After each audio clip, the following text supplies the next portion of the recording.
জানাবো এখনকার বিশেষ বিশেষ সংবাদ আর প্রতিদিনের বাছাই করা খবরগুলো পেতে চ্যানেলটি সাবস্ক্রাইব করুন। শুরুতেই হেডলাইন্স। উত্তম সর্দারকে শাস্তি দিলেও শাহজাহান শিবুকে কেন ছাড় দিল তৃণমূল? মামার এয়ারগানের গুলি ছিটকে মৃত্যু 5 বছরের শিশুর, তদন্তে পুলিশ।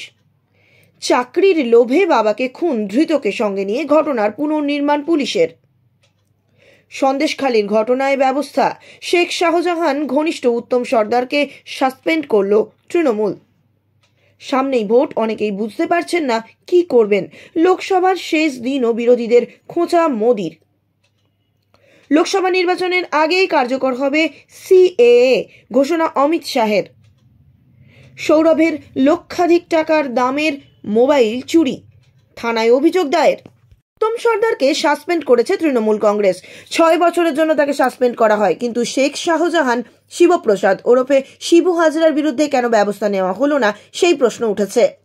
বিরোধীরা অবশ্য বলেছে যে উত্তমের বিরুদ্ধে ব্যবস্থা আসলে লোক দেখানো। শেখ শাহজাহান শিবপ্রসাদ ওরফে শিবু হাজরা এবং উত্তম সর্দার গত কয়েকদিনে উত্তর 24 পরগনার সন্দেশখালীতে স্থানীয়দের বিক্ষোভে বারবার উঠে এসছে এই 3 জন তৃণমূল কংগ্রেস নেতার নাম। এই 3 জনের বিরুদ্ধে একাধিক অভিযোগ তুলেছেন গ্রামের মহিলারা। তারপরও শনিবার শাসক দলের তরফে 6 বছরের সাসপেন্ড করা হয়েছে শুধুমাত্র উত্তম সর্দারকে। স্বাভাবিকভাবেই তার প্রশ্ন উঠেছে, এক যাত্রায় পৃথক ফল কেন? উত্তমকে শাস্তি দেওয়া হলেও কেন ছাড় দেওয়া হলো শেখ শাহজাহান ও শিবু হাজরাকে? উল্লেখ্য, গত বুধবার থেকে সন্দেশখালীতে স্থানীয় বাসিন্দারা বিক্ষোভ দেখাচ্ছেন। সেই বিক্ষোভে নেতৃত্ব দিচ্ছেন এলাকার মহিলারা। শনিবার প্রশাসনের তরফে 144 ধারা জারি হওয়ায় বিক্ষোভ দেখা যায়নি।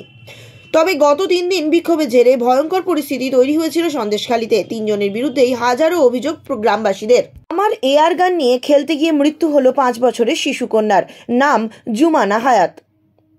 বাড়ি পান্ডুয়ার দেপাড়ায়। জানা গিয়েছে, বিকেলে মামার এয়ারগান নিয়ে খেলতে গিয়ে তার বুকে গুলি লাগে, সেখানেই সংজ্ঞাহীন হয়ে যায় সে। প্রথমে পরিবারের লোকজন তাকে উদ্ধার করে পান্ডুয়া গ্রামীণ হাসপাতালে নিয়ে যায়। পরে সেখান থেকে চুচুড়া ইমামবাড়া হাসপাতালে স্থানান্তরিত করা হয়। সেখানেই তাকে মৃত বলে ঘোষণা করেন চিকিৎসকরা। কিভাবে এই ঘটনা ঘটেছে তা এখনো পর্যন্ত পরিষ্কার নয়। পরিবার ও স্থানীয় সূত্রে জানা গিয়েছে, শিশুর বাবা জামশেদ আলী পান্ডুয়া থানার সিভিক ভলেন্টিয়ার। শনিবার তার 5 বছরের শিশুকন্যা জুমানা খেলতে গিয়েছিল মামার বাড়িতে। কিছুটা দূরেই মামার বাড়ি, মাঝে মধ্যেই সে খেলতে যেত সেখানে। এদিন বিকেলেও সেখানে গিয়েছিল সে। খেলা করতে করতে মামার সাইফার রহমানের একটি এয়ার বন্দুক পড়ে থাকতে দেখে সে। সেটা নিয়ে খেলতে শুরু করে মেয়েটি। পরিবার সূত্রের খবর, তার সঙ্গে এদিন পরিবারের বড় কেউ ছিল না। সে সম্ভবত বুঝতে পারেনি এয়ার বন্দুকেও গুলি ছিল। লোভে ছেলের হাতে বাবা খুনের ঘটনায় উঠে এলো চাঞ্চল্যকর তথ্য। শনিবার ধৃতকে নিয়ে খুনের পুনর্নির্মাণ করেন উখরা ফাঁড়ির তদন্তকারী পুলিশ অফিসাররা। বাবার রাষ্ট্রায়ত্ত সংস্থা ইসিএল এ চাকরির মেয়াদ ছিল মাত্র 1 মাস। বাবাকে খুন করতে পারলেই মিলবে কয়লা খনির মোটা মাইনের চাকরি। সেই ভাবনা থেকেই ছেলে বাবাকে খুনের পরিকল্পনা করে বলে তদন্তকারীদের অনুমান। চলতি বছরের 21 জানুয়ারি অন্ডাল থানায় একটি নিখোঁজ ডায়েরি করা হয়েছিল মৃতের পরিবারের পক্ষ থেকে। সেখানেই উল্লেখ করা হয়, এতোয়ারি মিয়া নিখোঁজ, যার বয়স ছিল 51 বছর। পরিবারের অভিযোগের ভিত্তিতেই তদন্ত শুরু করে পুলিশ। তদন্তে নেমে 23 জানুয়ারি বাঁকলা সুভাষ কলোনির জঙ্গল থেকে একটি ক্ষতবিক্ষত দেহ উদ্ধার হয়।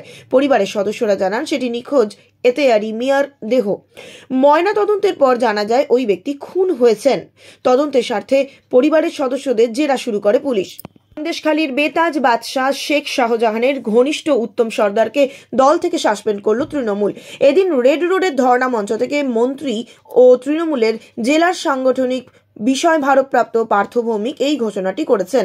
এই সিদ্ধান্তের পরেই রাজনৈতিক মহলে জোর জল্পনা তৈরি হয়েছে। প্রশ্ন উঠেছে, কিছুদিন আগে পুলিশ তাকে ছেড়ে দেয় কোনো অভিযোগ নেই বলে। তার বিরুদ্ধে কোনো অভিযোগ না থাকলেও তাকে দল কেন সাসপেন্ড করলো? এদিন ধর্ণা মঞ্চ থেকে মন্ত্রী পার্থ ভৌমিক বলেন, আমরা মমতা বন্দ্যোপাধ্যায় ও তৃণমূল কংগ্রেস দলটাকে ভালোবাসি। জেলা পরিষদ সদস্য উত্তম সর্দার তৃণমূলের ব্লক সভাপতি ছিলেন। লোকজনকে ভয় দেখাচ্ছেন, বাজে ব্যবহার করছেন। আমাদের দল সিপিএম এর মতো নয়। ওর বিরুদ্ধে অভিযোগ আসায় আমাদের 4 জনের কমিটি গড়ে তদন্ত শুরু করি। সেই কমিটি রিপোর্ট দিয়েছে, তার ভিত্তিতেই সর্বভারতীয় সাধারণ সম্পাদক অভিষেক বন্দ্যোপাধ্যায়ের নির্দেশে উত্তমকে 6 বছরের জন্য বহিষ্কার করলাম। 17তম লোকসভার শেষ দিনে শেষ ভাষণে সরকারের একাধিক কার্যকলাপকে তুলে ধরলেন প্রধানমন্ত্রী নরেন্দ্র মোদী। একই সঙ্গে লোকসভার শেষ দিনের ভাষণেও নির্বাচনের প্রসঙ্গ তুলে বিরোধীদের খোঁচা দিতে ছাড়লেন না মোদী। আত্মবিশ্বাসের সঙ্গেই এই দিন প্রধানমন্ত্রী বলেন, নির্বাচন বেশি দূরে নয়। কিছু মানুষ ভয়ে ভয়ে আছে, অনেকেই বুঝে উঠতে পারছেন না যে কি করবেন।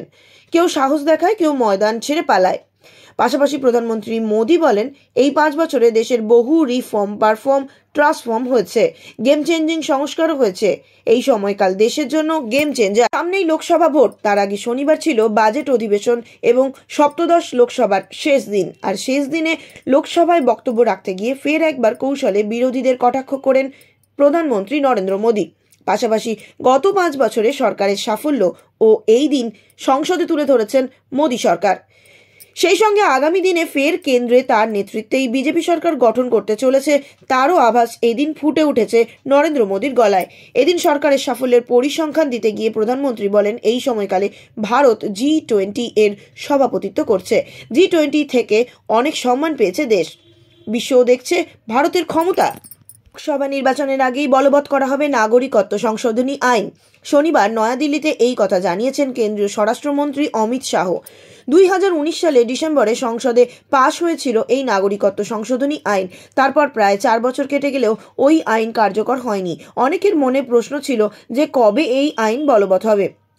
এদিন ইটি নাও গ্লোবাল বিজনেস সামিটে হাজির হয়ে কার্যত সেই প্রশ্নেরই উত্তর দিয়েছেন অমিত শাহ। বলেন, সিএএ দেশের একটি আইন, এটি অবশ্যই কার্যকরী করা হবে। ভোটের আগে এটি কার্যকর করা হবে। সিএএ নির্বাচনের আগে কার্যকর করা হবে এবং এই নিয়ে কোনো বিভ্রান্তি থাকা উচিত নয়। কেন্দ্রীয় স্বরাষ্ট্রমন্ত্রীর দাবি, সিএএ ছিল কংগ্রেস সরকারের প্রতিশ্রুতি। দেশভাগের পর অন্য দেশে সংখ্যালঘুদের শরণার্থী হিসেবে স্বাগত জানিয়েছিল কংগ্রেস। তাদের ভারতের নাগরিকত্ব দেওয়ার প্রতিশ্রুতিও দিয়েছিল, কিন্তু এখন তারা পিছু হটছে। তিনি আরও দাবি করেন, নাগরিকত্ব দেওয়ার জন্য সিএএ আনা হয়েছিল, কারোর নাগরিকত্ব কেড়ে নেওয়ার জন্য নয়। গেল প্রাক্তন ভারত অধিনায়ক সৌরভ গঙ্গোপাধ্যায়ের মোবাইল ফোন। জানা গিয়েছে প্রায় 1 লক্ষ টাকার উপর দাম ছিল মোবাইলটির। গতকাল অর্থাৎ শুক্রবার দুপুরে হঠাৎ করেই খেয়াল হয় সৌরভ গঙ্গোপাধ্যায়ের মোবাইলটি পাওয়া যাচ্ছে না। ফোন করলেও দেখা যায় ফোনটি বন্ধ, ফলে চুরির আশঙ্কা তৈরি হয়। এখন চোর ধরা পড়েনি, উদ্ধার হয়নি ফোনটাও। পাশাপাশি জানা গিয়েছে কলকাতার বাইরে ছিলেন সৌরভ। তিনি ফেরার পথে ব্যাগের বাইরে রেখেছিলেন ফোনটি। তারপর থেকেই সেটি আর পাওয়া যাচ্ছিল না। বেহালায় সৌরভের বাড়িতে এখন রঙের কাজ চলছে। বাইরে থেকে এসে রঙের মিস্ত্রিরা কাজ করছেন, ফলে তাদের দিকেই প্রাথমিক সন্দেহ যায়। কারণ বাড়ির লোকেরা, বিশেষ করে যারা কাজ করেন, তারা সকলেই চেনা এবং বিশ্বস্ত, ফলে তাদের সন্দেহের বাইরে থাকছে পুলিশ। যদিও ঠিক কে সৌরভের ফোনটি নিয়েছে তা এখনো পর্যন্ত সামনে আসেনি।